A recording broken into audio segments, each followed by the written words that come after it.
A child eats the marshmallow immediately because he cannot imagine a future better than the present. A king builds a factory to produce them because he understands the architecture of time. You are living in a society designed to keep you in the mental state of a child. Everywhere you look, you are bombarded with opportunities for instant gratification. You have instant food delivery, instant entertainment, and instant validation through digital likes. You are not broken, but you are being conditioned to be weak. You are being trained to react to every impulse like a Pavlovian dog hearing a bell. The moment you feel a desire, you seek to fill it. The moment you feel discomfort, you seek to numb it. This loop is the primary reason you feel stuck. You are playing a game where the rules are set by your biology, not your strategy. To break this cycle, we must revisit a foundational experiment in psychology known as the Stanford Marshmallow Test. In this experiment, a child was offered a choice. He could have 1 marshmallow now, or 2 marshmallows if he could wait for the researcher to return. The results were not just about candy. They tracked these children for decades.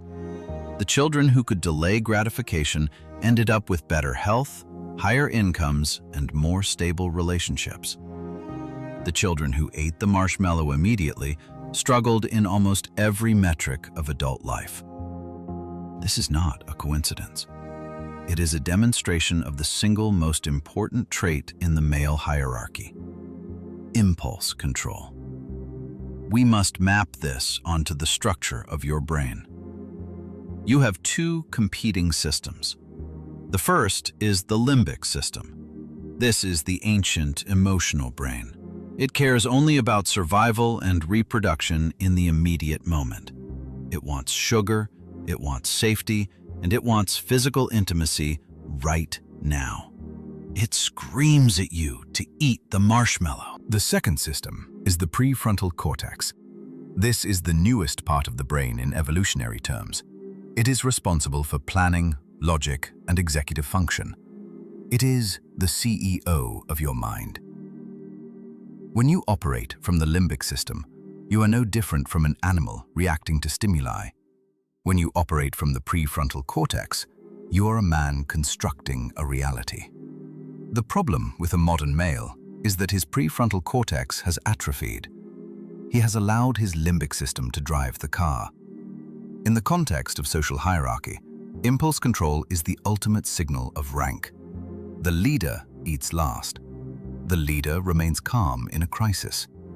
The leader plans for the next 10 years, while the follower worries about the next 10 minutes. When you cannot say no to your own impulses, you signal to the world that you are a slave to your environment. You are signaling that you can be bought cheaply. You are signaling that you have no vision of the future that is worth sacrificing for. Let us apply this ruthless logic to the realm of dating and relationships. This is where the marshmallow test is most failed by modern men. You meet a woman you are attracted to. Your limbic system lights up. You want the reward immediately. You push for physical intimacy on the first date. You try to accelerate the relationship because you are hungry for the dopamine hit of connection. You are the child reaching for the single marshmallow. By doing this, you drastically lower your value. You signal that you are driven by scarcity. You signal that this opportunity is so rare for you that you must consume it before it disappears. The high-value man operates differently. He understands that anticipation is a more powerful drug than consumption. He vets the woman. He does not rush to the bedroom because he is not desperate for the release. He is evaluating whether she is a worthy addition to his life. By delaying the gratification of intimacy, he raises the stakes.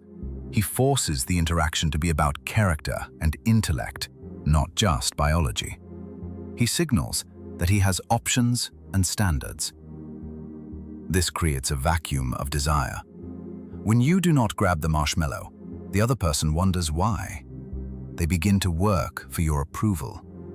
You flip the script from pursuer to selector. This dynamic is equally visible in digital communication.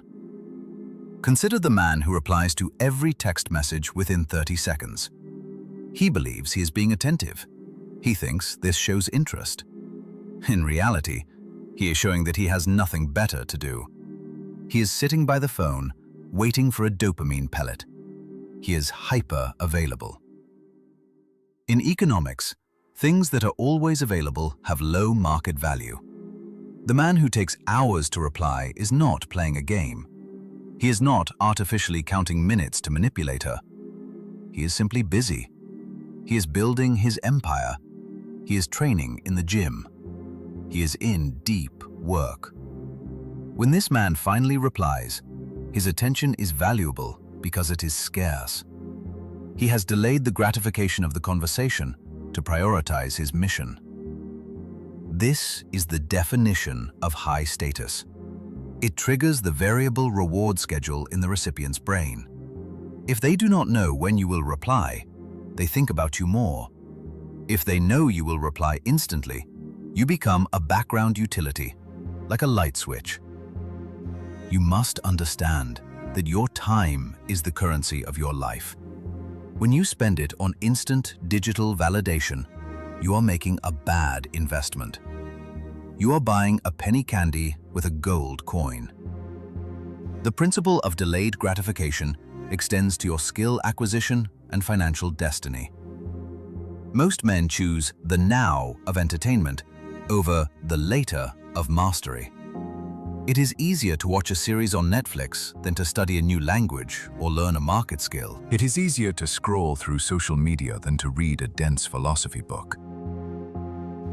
The former provides instant, cheap dopamine. The latter provides nothing in the moment but frustration and effort. However, the compound interest of these choices is astronomical. The man who delays the pleasure of relaxation to invest in his mind becomes a giant over a decade. The man who chooses the easy path remains the same. You must stop viewing discipline as a punishment.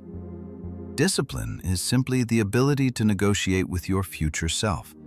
It is the understanding that the you of tomorrow deserves a better life than the you of today. When you skip the gym because you are tired, you are stealing health from your future self to pay for comfort now. When you spend money on status symbols you cannot afford, you are stealing freedom from your future self to pay for appearances now. This is a predatory relationship with your own timeline. You are consuming your own potential. Let us look at safe practices to retrain your prefrontal cortex. You need to strengthen your no muscle. Start with the 24-hour purchase rule. We live in an age of one-click ordering. The friction between desire and acquisition has been removed. You must artificially reintroduce this friction. If you see something you want to buy that is not a survival necessity, wait 24 hours. Put it in the cart and walk away. In most cases, the impulse will fade. The limbic spike will subside and your logic will return. You will realize you do not need it. This simple gap in time restores your sovereignty over your resources. The second practice is the monk mode weekend. This is a reset for your dopamine receptors. For 48 hours, you cut off all sources of cheap, unearned pleasure.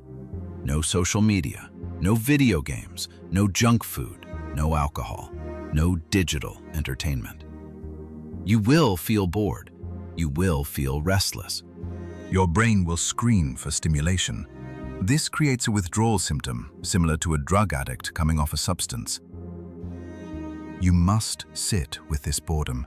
Boredom is not a defect. It is a signal. It is your brain waking up and looking for a real challenge. In this silence, you will find the clarity to work on things that actually matter. You will find that reading a book or writing a plan becomes stimulating again because you have lowered the noise floor of your life. There is a pervasive myth that living in the moment means giving in to every whim. This is the philosophy of the addict. They will tell you that you are repressing yourself or that you are too rigid. They will say, "Life is short, eat the cake." This is the crab in the bucket trying to pull you down. True freedom is not the ability to do whatever you want in the moment. True freedom is the ability to do what is necessary for your ultimate goal, regardless of how you feel in the moment. The man who cannot stop eating sugar is not free. He is a biological puppet. The man who can fast while surrounded by food is free. He is the master of his internal state. Consider the example of two men facing a stressful week. The first man seeks immediate relief. He complains to his friends, he drinks alcohol to numb the stress, and he seeks comfort in distractions. He eats the marshmallow. The second man absorbs the stress. He channels it into focus. He delays the relief until the mission is accomplished. He understands that the pressure is forging him. 6 months later, the first man is in the same position, weaker and more dependent on his crutches. The second man has ascended. He has built a tolerance for pain that makes him formidable. You must realize that every time you delay gratification, you are physically rewiring your brain. You are building neural pathways in the prefrontal cortex that make the next no easier. You are essentially lifting weights with your will. Conversely, every time you give in, you weaken that muscle. You reinforce the pathway of least resistance. You become softer. The world is getting harder, and soft men will be crushed by the weight of reality. The ability to wait is the ability to win. This applies specifically to how you handle conflict. The impulse of the lower brain is to react immediately to an insult, to snap back, to defend your ego. This is the now response. It feels good for a second to yell, but it often costs you the war. The high-value man delays his reaction. He processes the information. He waits until his emotions have cooled and his logic is sharp. Then he responds with surgical precision. Or he chooses not to respond at all. His silence is a form of delayed gratification. He is denying the other person the immediate satisfaction of a reaction. This creates an aura of unpredictability and control that is terrifying to your enemies. Impulse control is also the filter for the quality of people you allow into your life.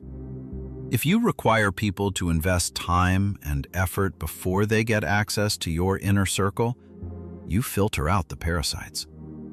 Parasites look for easy hosts. They want quick resources and quick emotional feeding. When they encounter a man who has walls and waiting periods, they move on to an easier target. By delaying access to your energy, you ensure that only those who value you are left standing. You are protecting the marshmallow factory from those who just want a free sample.